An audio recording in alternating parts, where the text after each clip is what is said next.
Muy buenas tardes a todos. En primer lugar, agradecemos como siempre su participación e interés por esta actividad titulada América Latina, Política Exterior del presidente Biden.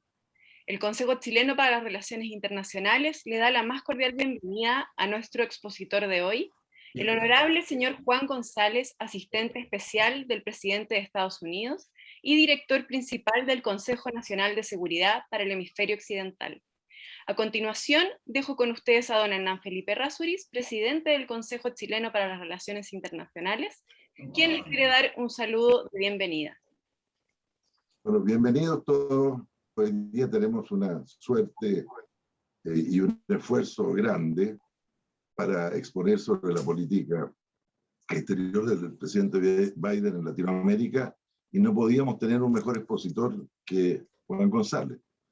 Él ya lo han presentado en sus antecedentes, pero él ha venido a Chile, conoce nuestro país, muy cercano a Arturo Valenzuela, que fue en sus tiempos, hasta recientemente probablemente, fue encargado de las relaciones interamericanas del Departamento de Estado. Él está más cerca del presidente, el director González.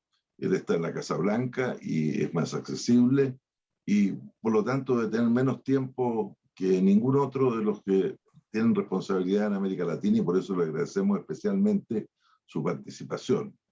Yo creo que esto es muy importante, no solo porque hay un cambio de presidente, de un nuevo secretario de Estado, sino que también porque América Latina en estos pocos meses ha tenido cambios muy importantes, como son los acontecimientos cubanos, que los analizamos en nuestra reunión anterior, los sucesos, la elección de un presidente en Bolivia, un nuevo presidente en Bolivia, en un nuevo presidente en Perú, que es nuestro vecino y prioridad principal. Hay muchas razones entonces para estar actualizados, y no podemos tener un mejor expositor que el que está con nosotros. Adelante, Juan. Bueno, muchas gracias al embajador Hernán Felipe Errázuriz, al Consejo Chileno de Relaciones Internacionales, pero también a viejo amigo, el embajador Felipe Bulnes, que es difícil que yo le diga no, y él me dijo que tenía que tener esta conversación, que iba a ser muy relevante, y el debate va a ser uno que va a ser bastante importante, entonces no quise perder esta oportunidad. Entonces, muchas gracias a todos. Miren, yo quiero... acabo de viajar a Latinoamérica y el Caribe con Jake Sullivan, el asesor de seguridad nacional del presidente. Estuvimos en Brasil el jueves pasado, en Argentina el viernes. Regresamos y ayer fuimos a México durante el día y regresamos a las 2 de la mañana. Y ese fue el primer viaje que tomó Jake Sullivan a la región.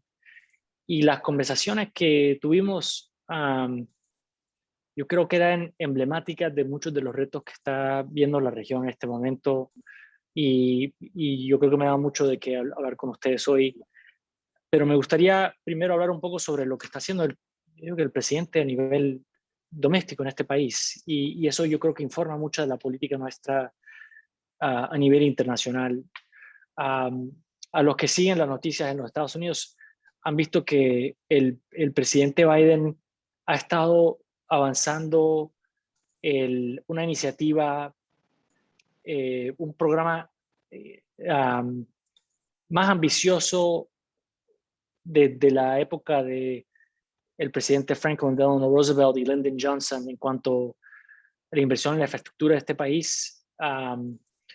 Y eso es algo que está basado en un punto de vista de buscar, pues yo diría que nivelar el espacio de competencia, crear un espacio transparente, crear un ambiente de un gobierno que le rinde cuentas a los que nos han elegido.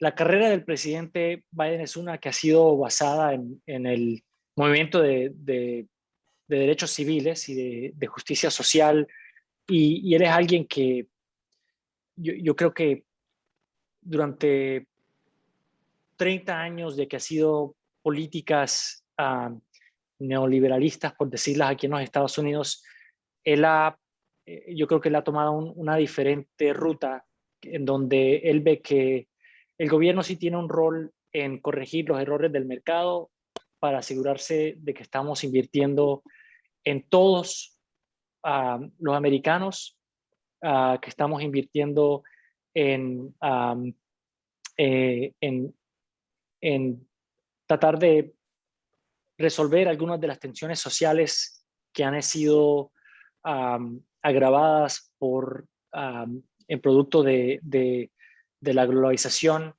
pero también muchas de las tensiones sociales que se han ido desarrollando en este país mientras ciertos grupos de la población se han beneficiado, mientras otros no. Entonces, este paquete de infraestructura, la ambición que estamos haciendo para invertir en las tecnologías del futuro, asegurar de que nuestras ambiciones en el ámbito ambiental son unas que también toman en cuenta los temas de justicia social y desigualdad. Todo esto está enfocado firmemente en la ambición de la renovación económica y política de los Estados Unidos. Y yo no creo que cae de una forma muy clara en el campo de mercados libres o de otras economías que han sido muy estadistas y han cerrado, han sido autárquicas. Es una en donde yo creo que busca en acelerar una política industrial muy activa para invertir en la competitividad del futuro de los Estados Unidos. Y eso es, yo creo que la primera prioridad de este presidente. Yo creo que yo he recibido a veces quejas de otros gobiernos que por qué el presidente no ha hecho muchas llamadas internacionales, y es porque el enfoque número uno de este presidente ha sido combatir la pandemia, renovar la economía de los Estados Unidos y resolver muchas de las tensiones que nosotros hemos visto aún antes de la pandemia en las protestas que se vieron antes del 2020 aquí. En ese aspecto hay paralelos entre lo que está pasando aquí en los Estados Unidos y lo que está pasando en la región. Incluso lo que pasó aquí después de nuestra elección y el 6 de enero, en donde hay fuerzas democráticas y fuerzas no democráticas incluso aquí en los Estados Unidos. Y el debate que el presidente está avanzando domésticamente, pero yo creo que también tiene implicaciones internacionales, es cómo podemos asegurar de que la democracia rinde y trae beneficios.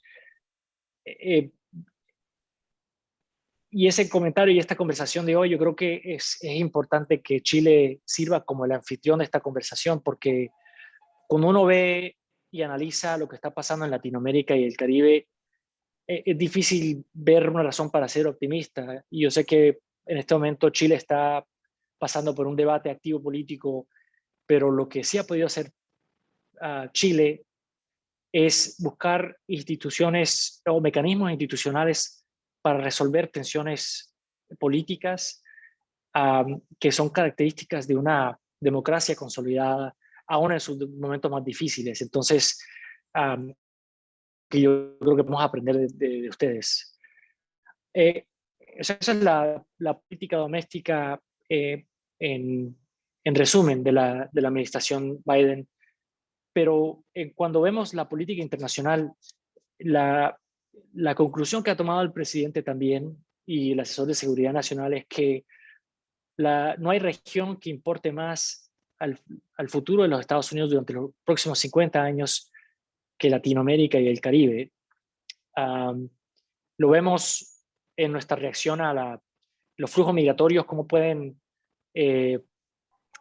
distraernos y tener muchas implicaciones para nuestra seguridad nacional. Es algo que consume mucho de nuestro tiempo, pero eso es solo un elemento. La prosperidad de Norteamérica es algo que para nosotros es central y es por qué decidimos compartir con los países de Norteamérica vacunas. Fueron los primeros países con los cuales compartimos vacunas.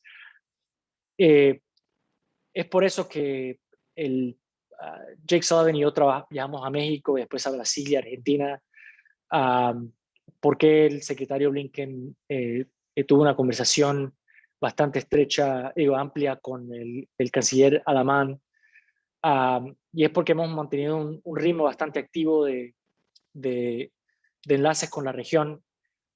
De las 110 millones de vacunas que nosotros hemos compartido con el mundo, más de 40 millones de esas, o sea que casi la mitad, han ido a Latinoamérica y el Caribe, porque nosotros reconocemos de que que los Estados Unidos no va a poder salir de la pandemia o prosperar económicamente hasta que nuestros vecinos puedan hacer lo mismo. Y eso me lleva, yo creo que brevemente, a un análisis de lo que vemos nosotros cuando entramos al gobierno como uno de los retos de la región y qué va a ser el plan de trabajo para nosotros entre ahora y la Cumbre de las Américas que nosotros vamos a organizar el próximo año. Cuando nosotros entramos al gobierno el 20 de enero, nos dimos nuestro análisis, y creo que el de ustedes también, es que la región está pasando por una crisis económica y política que no he visto en casi 100 años. No voy a detallar las estadísticas económicas, todos ustedes la deben de saber, pero lo que sí sabemos es que la pandemia está agravando o resaltando retos estructurales, inigualdades existentes que existían de mucho más antes. El ejemplo de Colombia, las manifestaciones que se han visto en los últimos meses, en realidad comenzaron a fines del 2019 y eran, yo creo que en función de unas poblaciones que están demandando mucho más que los gobiernos hoy en día pueden responder.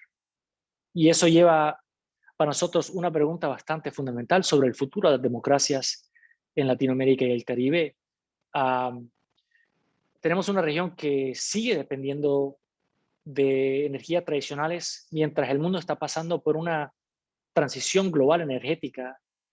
La región no está preparada para esa transición, con la excepción de países como Chile y otros que están invirtiendo en el futuro energético. El consenso democrático, especialmente en la región andina, es algo que está sufriendo. Incluso siendo colombiano-americano, tengo un amor especial por Colombia.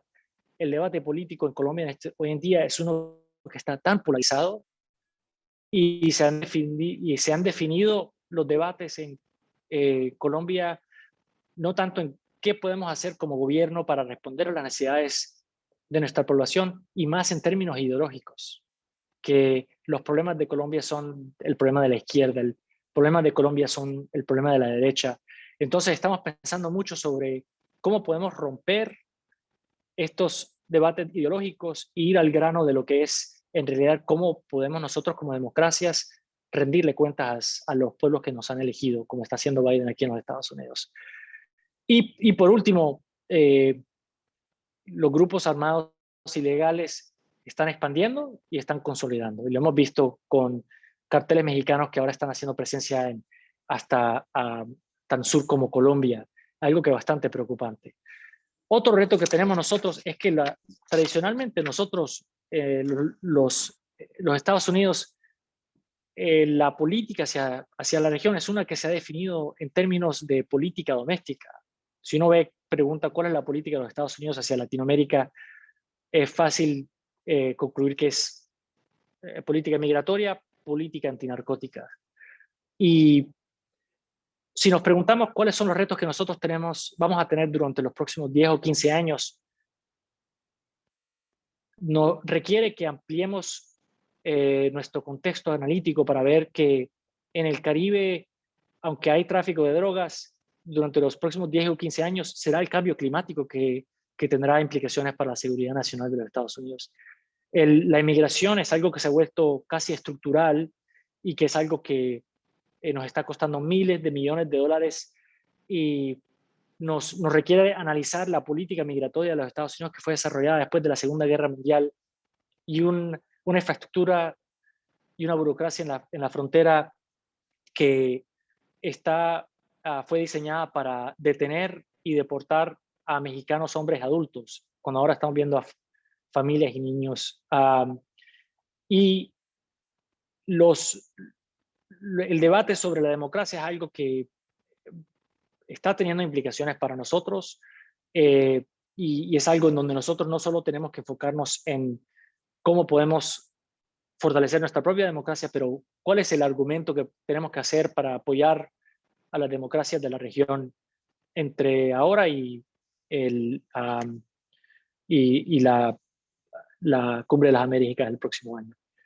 Para nosotros eso tiene varias implicaciones. Yo diría que si nosotros, incluso también yo creo que el debate sobre China, no puedo dar un discurso sin hablar sobre China, yo creo que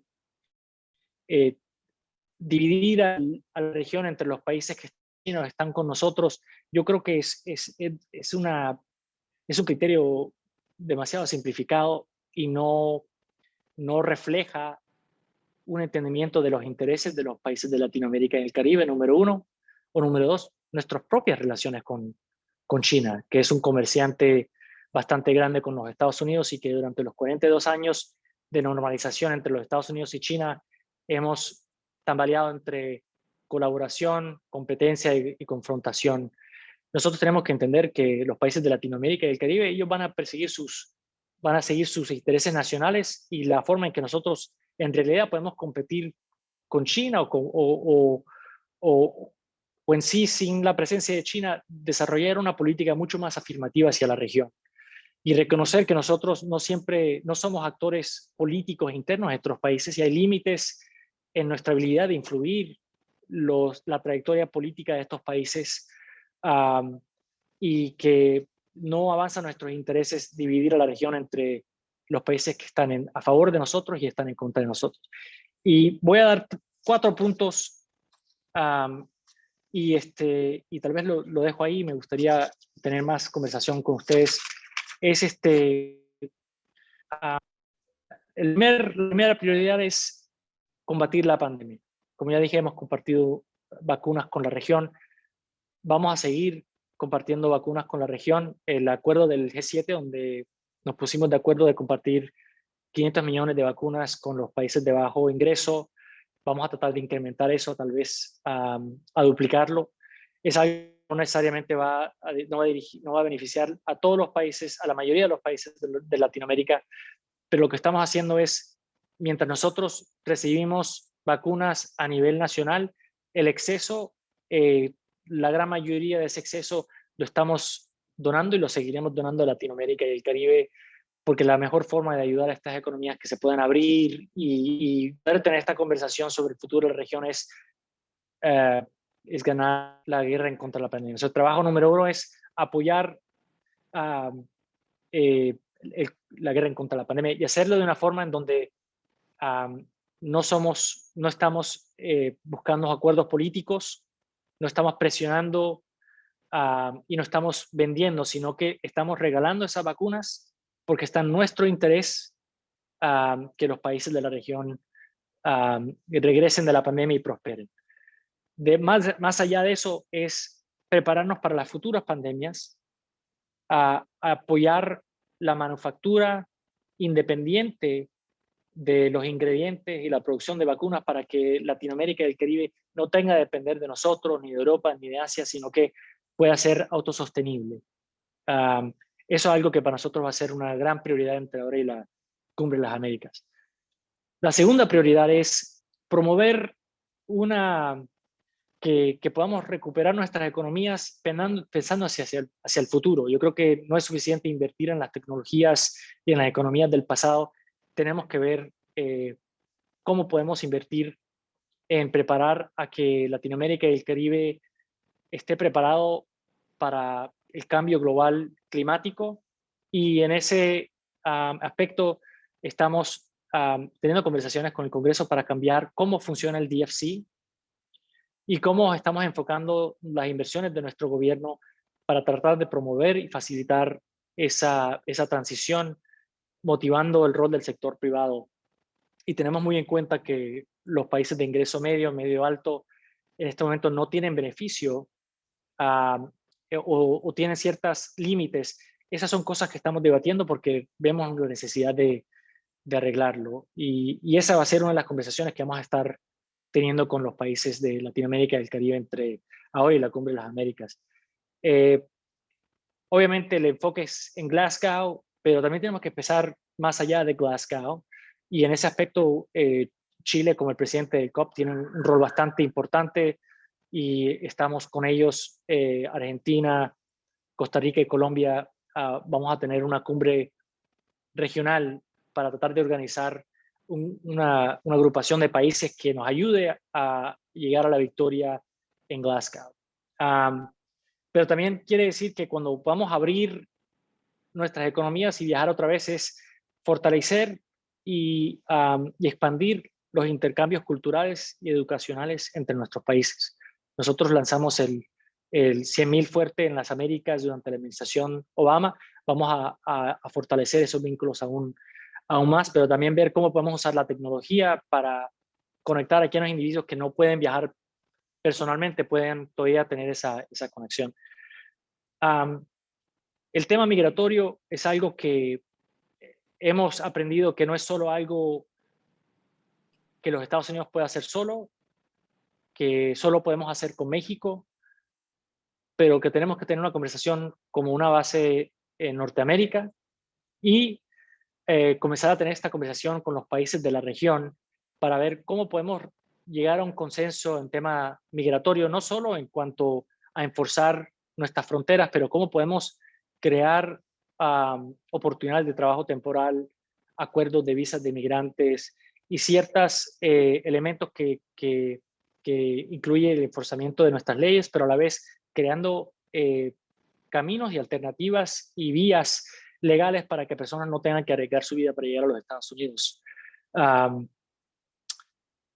Y el último, yo diría que es cómo podemos asegurar de que las democracias estén rindiendo cuentas, cómo podemos rescatar ese consenso internacional a favor de la democracia, que es lo que yo creo ser una característica de este laboratorio, este experimento hemisférico después de las independencias de nuestros países. No tengo la respuesta exacta cómo vamos a hacer eso, pero yo sé que mucho de eso comienza con un compromiso en contra de la corrupción. Tiene que ser central a todo lo que nosotros estamos haciendo y es central al nivel global. Quiere decir cómo podemos nosotros no solo hablar con gobiernos, pero comunicar y encontrar enlaces con la sociedad civil para fortalecer ese diálogo con la sociedad civil y poder responder mejor a ellos. Para terminar, ¿cómo hacemos eso? Eso es muy fácil escribirlo y hablar de aquello, pero a nivel táctico, la estrategia nuestra tiene que reconocer que no se puede avanzar una respuesta para toda la región. Cuando yo llegué a la Casa Blanca, la estrategia nuestra hacia China era hacer todo en todas partes. Y eso no tiene sentido. Tenemos que entender que cada región, cada país, tenemos una ventaja comparativa y tenemos ciertos vínculos en donde tenemos que buscar respuestas, iniciativas diplomáticas que son diseñadas a las relaciones actuales que tenemos. Y yo dividiría la región en unas subregiones. La primera es Norteamérica, porque es para nosotros nuestra base económica a nivel global.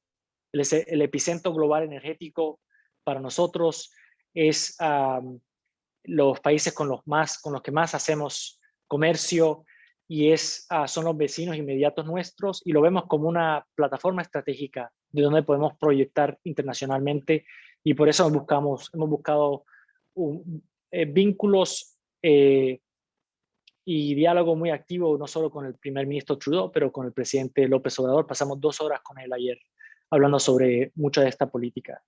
La segunda subregión sería Centroamérica y el Caribe, que son regiones que nosotros son más inmediatas y son regiones muy vulnerables. Yo diría en breve que especialmente en Centroamérica nosotros al fin de la Guerra Fría nos fuimos y dijimos el mercado responderá a todas las necesidades de ustedes sin pensar en la base institucional necesaria para que puedan estos países ser transparentes y responder a sus sociedades. Entonces, estamos muy activos y la vicepresidenta Harris está avanzando en una iniciativa de $4,000 de los 4 años del mandato y hemos sido muy activos al respecto.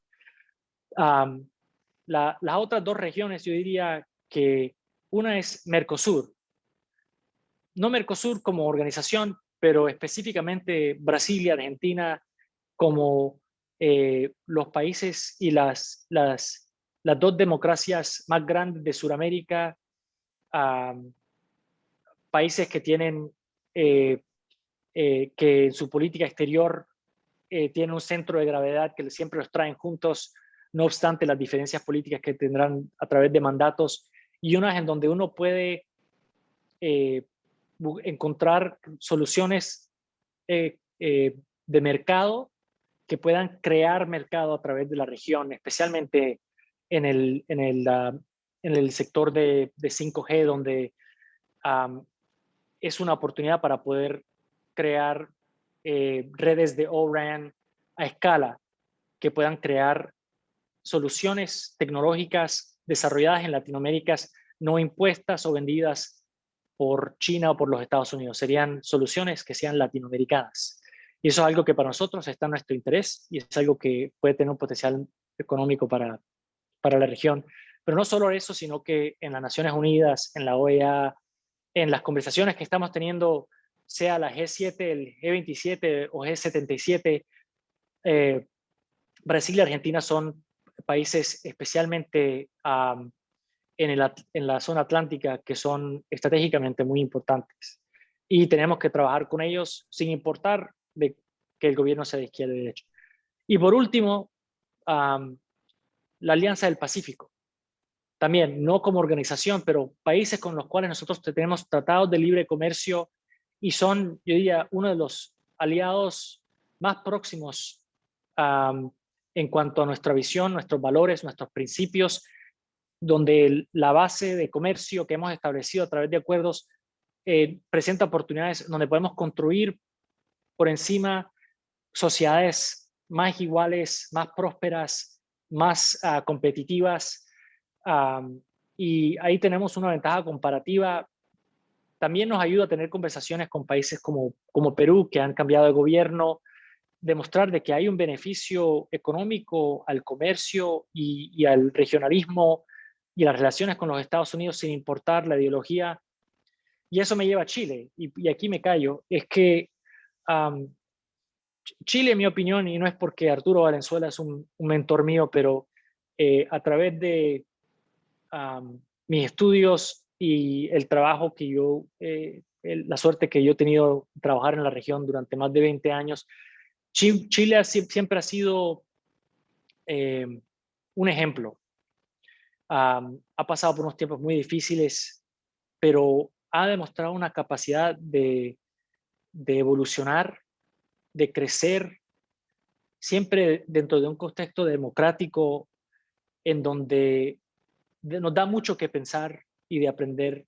Y yo estoy siguiendo muy de cerca lo que está pasando en Chile hoy en día porque es un reto bastante grande para las instituciones y la democracia chilena, pero soy optimista de que Chile saldrá, como siempre ha salido, como una democracia que es ejemplar para la región y está en el interés de los Estados Unidos de fortalecer e invertir en esa prosperidad chilena, porque está en nuestro interés de que la democracia chilena siga siendo ese ejemplo para Latinoamérica y el Caribe.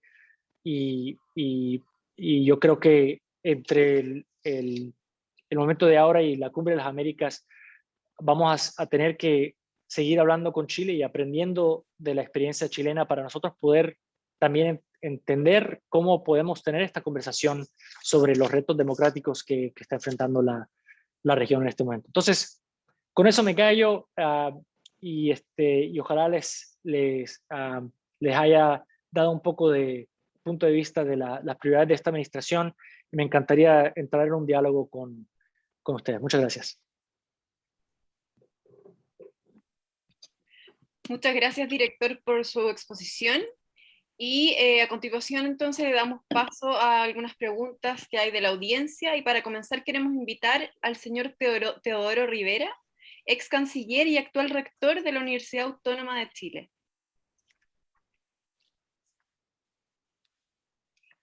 Tiene que reactivar su audio. Ahora sí. Ahí Bien, sí. muchas gracias, señor González, por su exposición. es interesante conocer qué es lo que se piensa en los Estados Unidos respecto de Latinoamérica. La verdad es que en los últimos años hemos tenido primero discursos distintos, unos de los encargados de relaciones internacionales, otros encargados de la seguridad. Y es bueno saber que, en definitiva, el énfasis ustedes van a estar en lo migratorio y el narcotráfico. Dado que migración y narcotráfico están íntimamente vinculadas con Venezuela, no nos olvidemos que en Venezuela han migrado más de 6 millones de venezolanos. Y el narcotráfico también es un factor de sustento de caudillos locales. Me gustaría saber qué mirada tienen ustedes al respecto, porque el instrumento que aglutina las democracias latinoamericanas para enfrentar el tema de Venezuela estaba en torno al Grupo de Lima, pero el Grupo de Lima nadie le ha dado defunción, pero es probable que ni el nombre ya lo podría utilizar. Entonces me gustaría saber qué es lo que tienen ustedes pensado respecto al tema de Venezuela, especialmente. Sí, gracias. Bueno, tal vez no lo dije bien, pero yo creo que tradicionalmente los Estados Unidos ha definido la política hacia la región en cuanto a migración y narcotráfico. Yo creo que tenemos que ser más estratégicos, francamente. Yo creo que a veces pensando, y especialmente en Colombia, yo formé parte de una comisión bipartidista del Congreso donde hicimos un estudio sobre la política antinarcóticos hacia la región, y algo en que nos dimos cuenta es que el enfoque no solo en la dedicación de coca y de otras drogas, el enfoque de tener unas tácticas operacionales de alta intensidad en contra de grupos criminales llevan a victorias tácticas, pero estratégicamente nosotros tenemos que hacer mucho más para enfocarnos en instituciones judiciales, pero también en crear oportunidades y alternativas al narcotráfico, y obviamente el enfoque en combatir la corrupción que crea especialmente lo que hemos visto en Centroamérica, es que crea un criminal marketplace, un mercado criminal permisivo. En cuanto a Venezuela, miren, es posible que el régimen y la plataforma unitaria anuncien en los próximos días que van a entrar en un diálogo entre los dos lados. Y cuando hablamos de diálogo en Venezuela, los que hemos estudiado Venezuela, yo creo que conocemos muy bien los esfuerzos pasados al diálogo que se han usado para demorar, para consolidar el poder, para atacar a enemigos políticos, y nunca han rendido nada productivo. Nosotros, en cuanto a Venezuela, hemos hecho dos cosas. Número uno es, hemos enfocado en expandir el consenso internacional a favor de Venezuela, comenzando con la situación humanitaria. Y estamos viendo menos en grupos como Lima, el grupo de contacto internacional, porque reconocemos que durante la pandemia los países de Latinoamérica y el Caribe han volteado la mirada hacia adentro. El regionalismo no ha sido algo que se ha mantenido durante la pandemia, porque los países se han enfocado en los problemas internos que han tenido. Pero comenzamos a hablar con los países de Europa, incluso después de que Argentina se fue del Grupo de Lima, hablar con ellos sobre dónde podrían ellos jugar un rol en Venezuela, también hablando con Chile, con Colombia, con otros que tenían diferentes, incluso Brasil, que eran países que extendían el espectro político, no estaban todos de acuerdo para buscar un consenso alrededor de la cuestión humanitaria. Y por eso hemos dado más de 400 millones de dólares desde que llegamos a la administración para apoyar la situación humanitaria. Hemos aprobado licencias y tomado otros pasos para extendido estatus de protección temporal, para demostrar que nosotros estamos, en cuanto a temas humanitarios, no estamos negociando. Es algo que estamos haciendo de forma unilateral porque está en nuestro interés. Esa es la primera parte. La segunda parte es asegurar de que la negociación o cualquier conversación que se lleve a cabo en Venezuela no se trate de nosotros y el régimen, sino que se trate entre esos venezolanos que quieren democracia y esos venezolanos que no quieren democracia. Y reconocemos que tradicionalmente una negociación, incluso en Chile o en Argentina, son dos partes en donde tienen que entrar en un nivel de compromiso. Pero cuando tienes a un régimen que en este día es un régimen criminal que se mantiene a través del narcotráfico y otras actividades ilícitas que se han adaptado en gran parte a las sanciones, uno se da cuenta que una negociación tradicional no funciona no funcionará en este contexto. Entonces, para nosotros hemos dejado muy claro que para nosotros la fórmula es fácil. Si hay avances concretos, ambiciosos e irreversibles en una negociación, nosotros aliviaremos la presión y levantaremos sanciones. Y es algo que Juan Guaidó, el presidente interino, ha señalado que es algo que él está dispuesto a hacer. Si hay retrocesos, vamos a incrementar la presión. Es una fórmula muy básica y lo estamos haciendo de una forma pública para no queden dudas en cuál es la intención de los Estados Unidos. Entonces, si los dos lados en realidad se sientan a la mesa para negociar, nosotros vamos a apoyar esa negociación, pero vamos a estar del lado de esos venezolanos que quieren una Venezuela democrática y vamos a tratar de mantener ese consenso internacional. Si las negociaciones tienen éxito, pero especialmente si no tienen éxito, asegurar de que podemos mantener una coalición internacional duradera para seguir presionando el régimen hacia esa dirección. Tiene mucho que ver, menos que ver con izquierda, derecha, Estados Unidos, Venezuela y mucho más entre qué podemos hacer para que sean los venezolanos que determinen su propio futuro.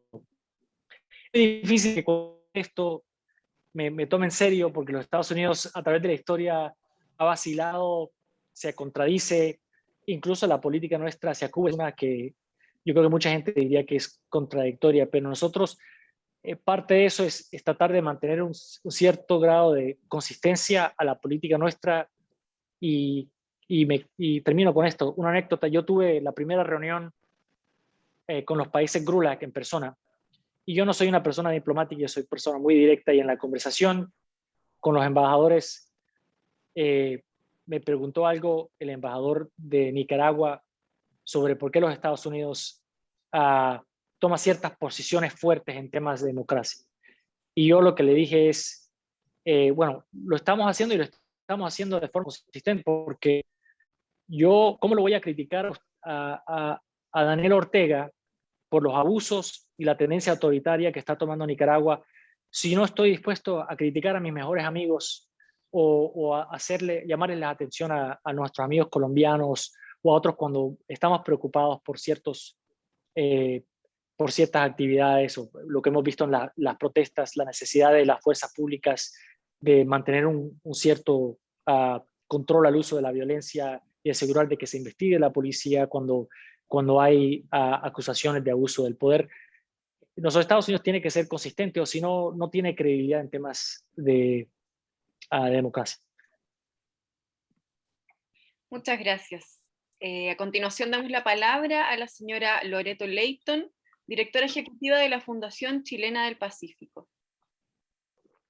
Muchas gracias, Fernanda, y muchísimas gracias al señor Juan González por su interesante presentación. Dado que no hemos tenido embajador de Estados Unidos en los últimos años, apreciamos especialmente este evento para conocer un poco más cuál es la política o la visión de la nueva administración de Biden hacia la región. Yo lo voy a llevar de vuelta un poco al tema de China, siendo la fundación que dirijo se aboca a esos temas del Asia-Pacífico. Y quisiéramos saber cómo ve la administración la intensificación de la presencia de China en América Latina, muy en especial a través de inversiones de gran tamaño en industrias estratégicas, como la de los recursos naturales, energía, telecomunicaciones, entre varias otras. ¿Consideran ustedes que China efectivamente está desplegando lo que varios expertos han denominado como la diplomacia de las vacunas en Chile y buena parte de la América Latina? ¿Concuerdan ustedes con quienes plantean que Washington ha perdido poder de influencia en la región a favor de Beijing? Y quiero agregar que actualmente se está concretando la construcción de 2 plantas de Sinovac para producir vacunas acá en Chile. Además, a esta altura, en Chile también tenemos 3 bancos de inversión chinos. Nosotros hemos estado siempre muy abiertos a todo tipo de inversiones y más que nada, por supuesto, que las norteamericanas, pero sin embargo, China ha llegado también a Chile, primero hizo grandes inversiones en Brasil y otros países de la región, pero hoy está fuerte en Chile.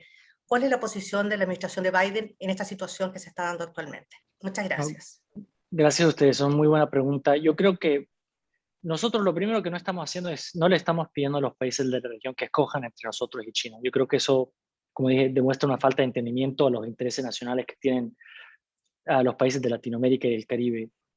Nosotros tenemos comercio bastante amplio con China y cualquier país que invierta en la prosperidad y la seguridad de los países de la región está avanzando en los intereses de los Estados Unidos. Y por último, si cuando China construye una carretera no se la puede llevar, ¿no? Entonces eso es una inversión que lleva a la prosperidad de Latinoamérica y el Caribe. Les digo 2 preocupaciones.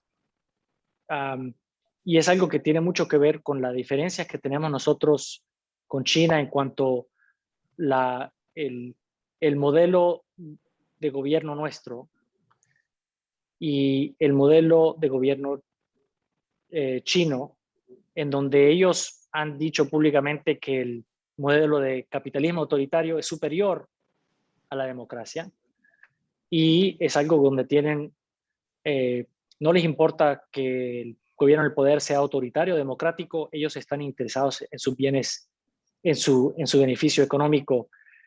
Eso para nosotros es un problema, porque nosotros tenemos un consenso internacional que como región tenemos que defender. Yo sé que es difícil que lo diga yo siendo americano, pero siendo colombiano-americano, yo creo que me da un lugar especial siendo alguien de la región y que entiende lo bien y lo mal de la política de los Estados Unidos hacia la región. Hay gente que en Chile, Argentina y Brasil han perdido su vida con tal de construir las democracias que nosotros hoy en día tanto amamos y que llevaron a un lugar en donde no importa la calidad del gobierno con tal de que llegue a ciertos beneficios económicos, eso para nosotros es un problema. O sea que no es que China venga o no venga, es que tenemos que respetar ciertos principios y valores. Y esa es una conversación que nosotros francamente no podemos liderar, podemos introducir el tema, pero es una conversación que tenemos que tener todos. Tengo que dar, no sé si ustedes vieron el discurso que dio el presidente López Obrador el 24 de julio, celebrando creo que son 238 años del nacimiento de Simón Bolívar. Hay partes de ese discurso con el cual yo no estoy de acuerdo, pero dijo algo que yo nunca en mi vida pensaba que iba a escuchar de un presidente mexicano, menos el presidente López Obrador. Dijo lo siguiente, dijo que hoy en día la expansión de China representa una amenaza no lo dijo en esas palabras exactas, a la región porque nos saca de balance. Dijo que está en el interés de la región y de México que los Estados Unidos sea fuerte económicamente y militarmente para mantener ese balance y para prevenir acciones belicosas de cualquier lado. Y apostó a la importancia de Norteamérica para el futuro y la prosperidad mexicana. Eso para mí significa un discurso histórico por parte de un presidente mexicano, pero también él dijo que es necesario que tengamos un diálogo con los Estados Unidos sobre cómo debemos de llevar nuestras relaciones para respetar los intereses nacionales de cada país y nosotros estamos listos para tener esa conversación. Pero otra cosa que tengo que decir sobre China es miren, todos han oído la crítica nuestra en cuanto a Huawei. Por una parte, nosotros vemos que la expansión de China a nivel no solo en Asia, pero a nivel global, tiene diseños con otras intenciones, más allá económicos. No me lo crean, pero tienen que ver ejemplos en otras partes del mundo. De nuevo, no es que China no debe entrar, es que debemos de tener una conversación de qué pasa y no pasa. ¿Dónde está esa línea? Y esa es una línea que ustedes tienen que determinar. Nosotros no se la podemos determinar. Cuando especialmente los estándares de la conducta del sector privado que tiene Chile es un ejemplo para la región, asegurar de que ese nivel de conducta sea exigido, de importar quién sea el gobierno que invierta. Especialmente, yo creo que, y también tengo que decirlo, Huawei durante el próximo año, dado las restricciones que nosotros hemos impuesto, no va a poder suministrar microchips, y cuáles países entren en negocios con Huawei van a estar en una posición donde no van a poder recibir partes o van a recibir microchips antiguos que no son productivas o eficaces y que usan demasiada energía. Y eso es importante para que los inversores y los gobiernos que están entrando en acciones tomen muy en cuenta. Pero no podemos competir con algo sin nada, ¿no? Y eso ha sido lo que le hemos pedido a los países de la región en cuanto a Huawei. El argumento que nosotros hemos hecho es que tenemos que promover la creación de mercados de O-RAN endémicos en Latinoamérica y el Caribe. Existe el capital para crear esos mercados y tiene un potencial para que Latinoamérica y el Caribe pueda innovar y sea una base de innovación para que ustedes mismos creen su propio 5G infrastructure, no una que le vendamos nosotros ni que le vendamos los chinos. Pero eso toma que alguna entrepreneur que esté dispuesto a arriesgarse entre ese mercado y puede transformar a Latinoamérica, dado que todos sabemos el potencial de desarrollo y el potencial económico, especialmente en AI, en el IoT technology, es algo que durante los próximos 10, 15 años va a transformar no solo a Latinoamérica, pero el mundo. Y la pregunta para Latinoamérica es si quieren ustedes la tecnología de alguien o la tecnología de ustedes.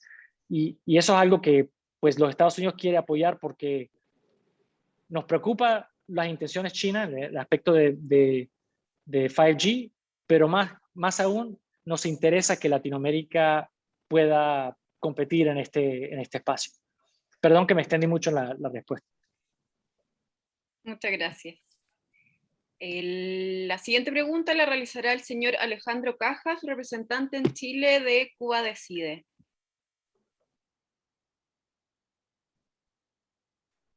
Gracias, Fernanda, y gracias también al director González por su exposición. Celebro muchísimo el énfasis que le ha dado al pilar de la democracia que tiene la política del presidente Biden, tanto doméstica como hacia Latinoamérica. Justamente mi pregunta es sobre eso. La semana pasada en este foro también estuvo aquí Rosa María Payá, promotora principal de la iniciativa ciudadana Cuba Decide, con quien usted también se reunió hace unas semanas. Ella le presentó y también nos presentó aquí en este foro muchas propuestas que han sido construidas a partir de organizaciones que pertenecen a la oposición y a la sociedad civil, tanto dentro como fuera de la isla, y también participan de la comunidad cubanoamericana, que también es muy importante. La primera y la principal de esas propuestas es la de denunciar la ilegitimidad del régimen cubano para apoyar así al pueblo cubano a retomar su soberanía.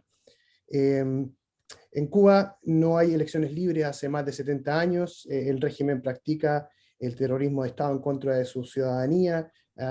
Usted ha visto cómo son las olas represivas posteriores a las últimas manifestaciones, tal como lo hizo en Venezuela el gobierno americano, denunciando la ilegitimidad del gobierno venezolano y entonces reconociendo a Juan Guaidó como su presidente interino. La pregunta es cuándo el gobierno americano y la administración del presidente Biden, con el énfasis en la promoción de la democracia en la región, va a reconocer explícitamente la ilegitimidad del régimen que impera en Cuba. Muchas gracias. Sí, excelente pregunta. Y mira, Alejandro, si me preguntas a mí, y yo no soy académico, pero si uno lee en qué está basada la legitimidad de un gobierno, está basada en la responsabilidad de defender los derechos fundamentales y universales que tienen un pueblo. Hay diferentes académicos que dicen que ya que un régimen o un gobierno no puede hacer eso, pierde el derecho sobre su soberanía, y hay argumentos sobre la responsabilidad de proteger que yo no pretendo totalmente entender o poder conversar de una forma inteligente al respecto. Pero si me preguntas a mí, el régimen cubano hace mucho tiempo perdió la legitimidad.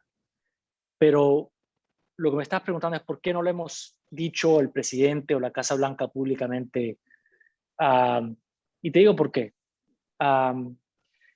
Lo que está pasando en Cuba en este momento, y es algo que cuando el presidente se reunió con líderes de la comunidad cubana-americana, una pregunta que él les hizo a ellos es, bueno, aquí tenemos en los Estados Unidos un debate que tiene dimensiones muy fuertes políticas e electorales en Florida. Tenemos una retórica bastante fuerte. Incluso hemos oído al alcalde de Miami llamar para bombardeos aéreos en Cuba, la invasión de Cuba.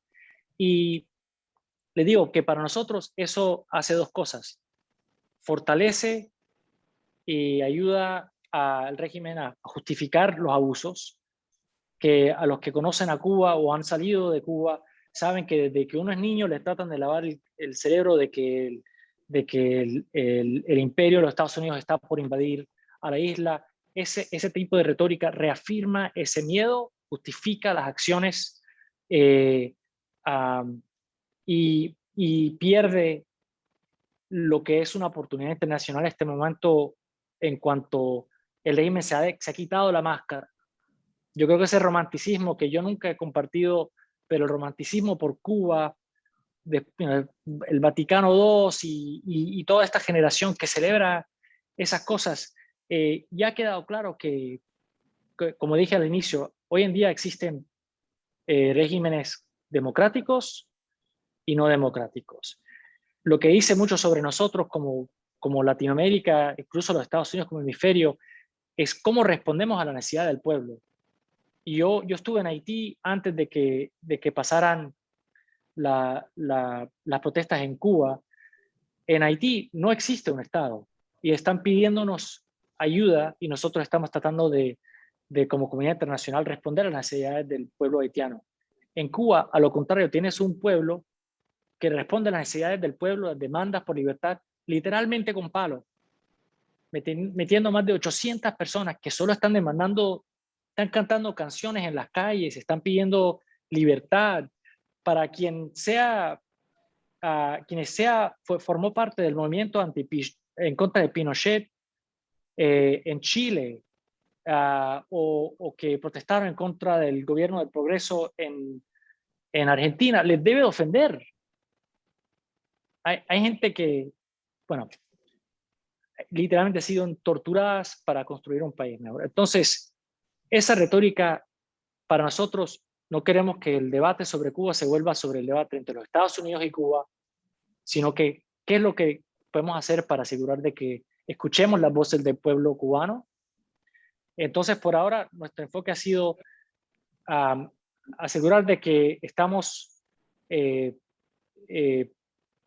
poniéndole presión al régimen y estamos haciendo sanciones individuales sobre personas que sabemos están involucrados en los abusos, para que lo vea la comunidad internacional y para aquellos cubanos que han sido detenidos y sus familias, ellos ven que esos nombres están siendo denunciados y lo estamos haciendo en solidaridad, porque el impacto no es grande porque ellos nunca van a venir a Miami, ¿no? Y el segundo es, todas las políticas nuestras tienen que estar enfocados 100% en el pueblo cubano. Entonces hemos ofrecido vacunas, estamos buscando volver a retornar remesas siempre y cuando no vayan a las manos del régimen. ¿Qué podemos hacer para seguir apoyando a las familias de quienes son detenidos? Porque al fin y al cabo, y tratar de asegurar acceso a la información, ese ha sido el enfoque para que la comunidad internacional vea lo que está pasando en este momento y vea la injusticia y no pueda voltear la cara.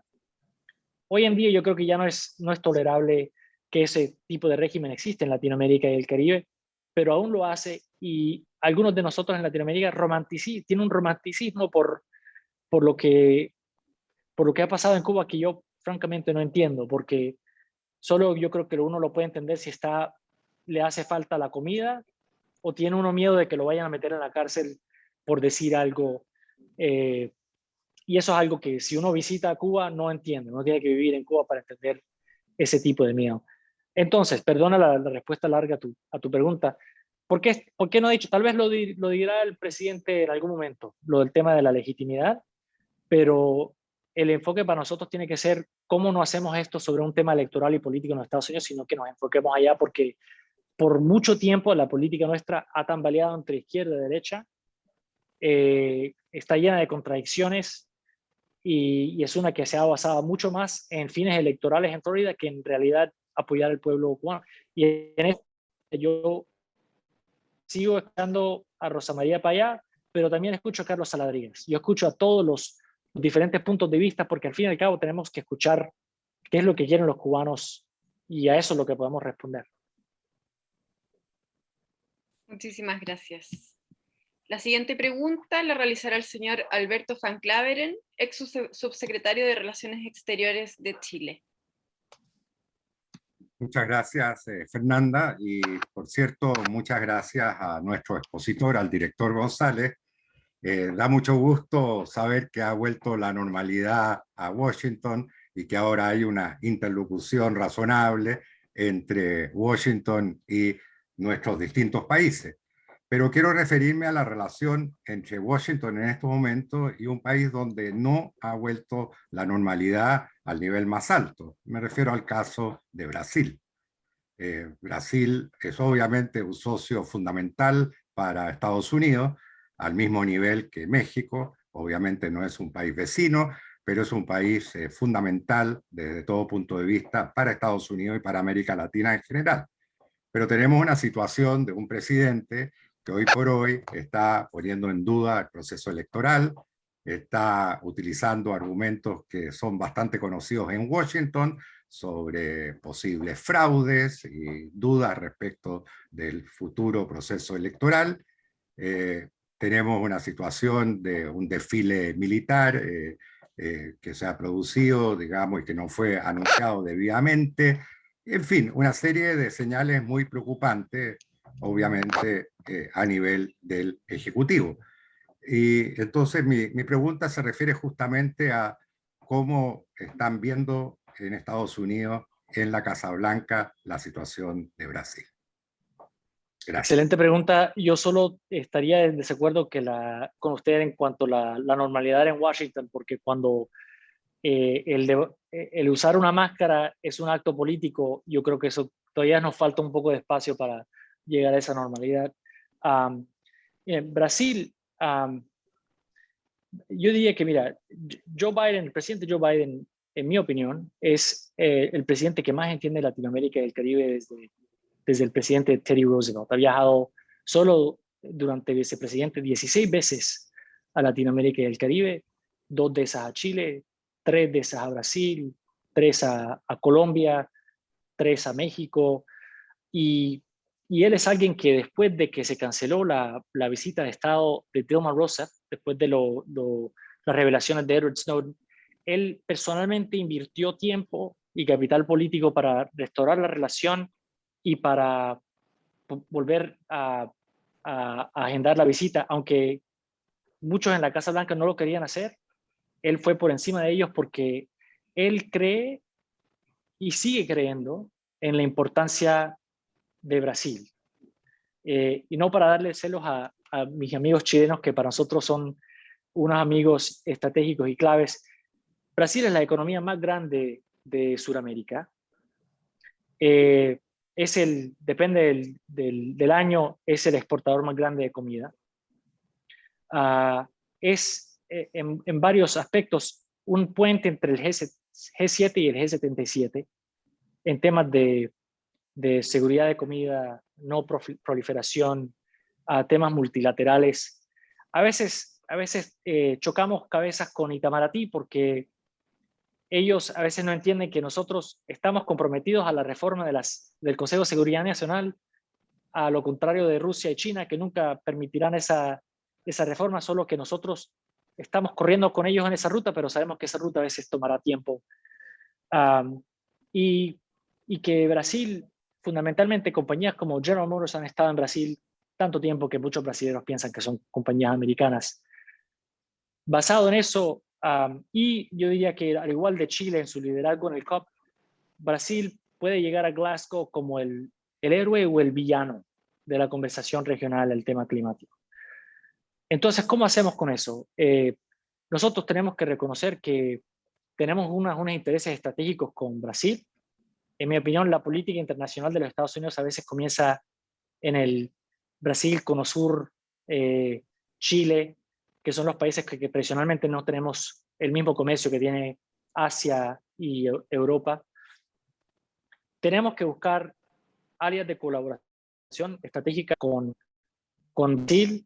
Nosotros a la vez respetamos las instituciones brasileras, a cabo una elección transparente y creíble, pero para nosotros aquí hay dos películas, porque nosotros durante la campaña éramos el partido que estábamos llamando a más transparencia, a más contabilidad, para asegurar el sistema electoral. Cualquier país que quiera fortalecer su proceso electoral, nosotros vamos a querer apoyarlo. Ese es nuestro instinto, especialmente dado los debates que estamos teniendo aquí en los Estados Unidos en cuanto a los derechos para votar. La otra película es la que se llevó a cabo el 6 de enero aquí en los Estados Unidos, en donde lo que se podía llamar fue un golpe de Estado, o un atento al golpe de Estado, ciertos grupos elementos que todavía rehúsan reconocer los resultados de la elección, y para nosotros es un atentado en contra de la institucionalidad y la democracia de los Estados Unidos. Eso no lo podemos tolerar ni aquí ni en ningún otro país. Entonces, en la reunión que tuvimos con el presidente Bolsonaro y públicamente, Jake Sullivan dijo: nosotros apoyamos fortalecer las instituciones electorales y democráticas, pero no es algo que podemos apoyar, atacar a un sistema electoral antes de que se lleve a cabo, se ejerza el voto del pueblo. Pero no obstante, tenemos intereses con la administración de Bolsonaro. Les confieso aquí que no desde que salió de la dictadura a Brasil hemos tenido un presidente que ha visto hacia los Estados Unidos como el eje geopolítico de interés para Brasil. Nunca lo hemos visto, y eso para nosotros tiene ciertas oportunidades, pero tenemos que caminar de forma muy cautelosa, porque van a tener una elección el próximo año y lo que queremos es forjar relaciones con Brasil que duren décadas, no solo periodos presidenciales.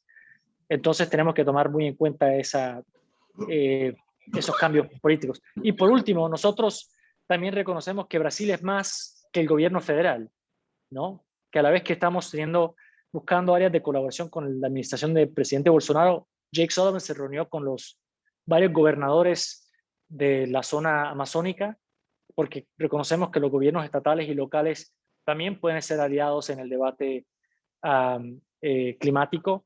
También con la sociedad civil tenemos que hacer aún un mejor trabajo para buscar vínculos con la sociedad civil brasileña y también con el sector privado que tiene afinidades con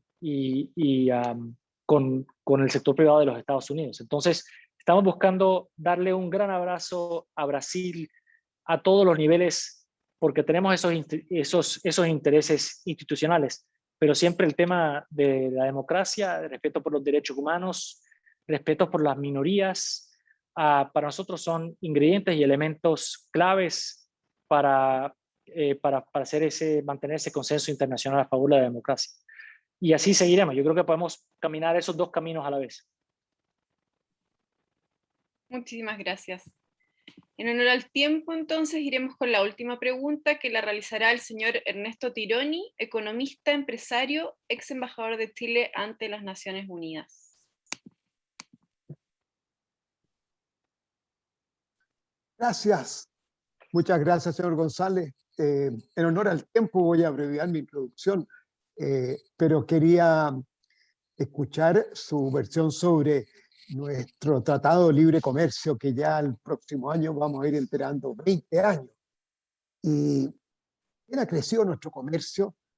Usted sabe que el comercio con otros países y con China en particular ha crecido muchísimo más a pesar de haber firmado un tratado de comercio mucho después. Y para ver una cifra solamente del primer semestre de este año, el comercio de China con China más que duplica el comercio con Estados Unidos. Fue 38% contra 16% de Estados Unidos. Es mucho. Entonces la pregunta bien concreta es, ¿la política del presidente Biden contempla medidas para abrir más también su comercio exterior? ¿O seremos nosotros solos los que tendremos que tomar medidas para no llegar a depender tanto de China como está tendiendo a ocurrir con la tendencia actual? Excelente pregunta. Y bueno, yo diría que si uno ve la entrada de China a la región, ellos entraron con el modelo que tenían en África, en donde estaban buscando proteína y petróleo para suministrar la demanda que ellos tienen. En ciertos elementos han podido evolucionar, pero si uno ve la calidad del comercio que tiene China en comparación con el comercio que tiene con los Estados Unidos, es la inversión que hacen los Estados Unidos y el comercio es uno que crea trabajos y tiene valor agregado mucho más amplio. No obstante, cuando uno ve el tema de comercio y cómo vemos el acuerdo de comercio con Chile, nosotros, esta administración, y es algo que yo le confieso, yo no entiendo todavía al 100% los expertos que están manejando esta política, la política internacional para la clase media de los Estados Unidos. Eso quiere decir que nosotros vamos a tomar decisiones económicas no basadas en que si es libre mercado o no libre mercado, sino que está en el interés de la clase media de los Estados Unidos. Por eso el tema laboral ha sido central en nuestros enlaces con México, porque queremos incrementar la calidad de vida de los trabajadores en México para nivelar el plan. Pero a la vez de eso, también con México estamos viendo la industria automotriz puede evolucionar hacia el futuro para poder competir con los vehículos eléctricos que está donde China está mucho más adelante de nosotros. Entonces tenemos que ser mucho más estratégicos en cómo invertimos en elementos y minerales estratégicos, cómo podemos usar a los acuerdos como bases de cooperación y no solo basado en libre comercio, no libre comercio. Tenemos que ser, yo creo que mucho más estratégicos al respecto. Yo creo que, como estamos cerrando, miren, yo no soy un académico, vuelvo a decir, pero yo, si uno lee el John Williamson, el que desarrolló el Washington Consensus, él escribió un ensayo donde él dijo que el Washington Consensus siempre fue un consenso mínimo, que tomamos por dado como el modelo económico de la región. Y eso es cierto, o sea, la privatización en mercados abiertos, no controles en currency, no currency control. Todos esos son elementos claves y han ayudado a que Chile prosperara como nación y tenga un sistema de manejo económico, macroeconómico bastante responsable. Pero siempre, como dice John Williamson, fue una base en donde nosotros podemos construir unas economías mucho más complejas y avanzadas en nuestra colaboración. Les doy un ejemplo. Las inversiones que está haciendo Chile en la industria solar podría crear, si lo hacemos bien y estratégicamente, crear un mercado solar en Latinoamérica. Hoy en día, si uno compra un panel solar, el 98% de la base de sílica se está haciendo en China. Bueno, ¿cómo creamos una base de producción estratégica en el hemisferio? Bueno, me pregunto yo, sin ser un experto, ¿será Chile esa área donde nosotros podemos buscar vínculos, donde estamos intercambiando no comercio, sino tecnología, colaboración entre científicos para poder crear esas bases endémicas de producción que no dependen de nosotros, pero favorecen nuestros intereses?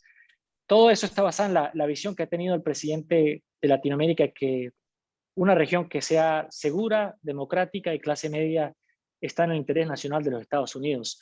y yo creo que tenemos que tener una política mucho más sofisticada que responde no solo a la macroeconomía chilena, pero también a la microeconomía, dado en toda los disturbios y la inestabilidad política y social que hemos tenido todo el hemisferio. Tenemos que tomar en cuenta que en la macroeconomía todos comen pollo, pero en la microeconomía hay gente que se muere de hambre, ¿no?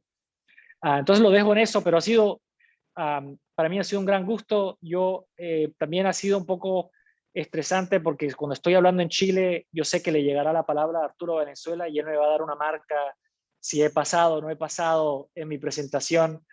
Me imagino que yo recibiré una llamada después de esta conversación. Muchas gracias. Entonces también agradecemos a todas las excelentes preguntas realizadas hoy y por supuesto las respuestas de nuestro invitado, el señor Juan González, que ha tenido la amabilidad de hacernos un espacio en su agenda. Para finalizar, dejo con ustedes a don Hernán Felipe Errázuriz, presidente del Consejo, quien quiere entregarle unas palabras de cierre de este encuentro. Bueno, muy breve porque nos pasamos la hora, muy entretenido. Muchas gracias, señor director. Muchas gracias a los que han asistido y por sus preguntas especialmente.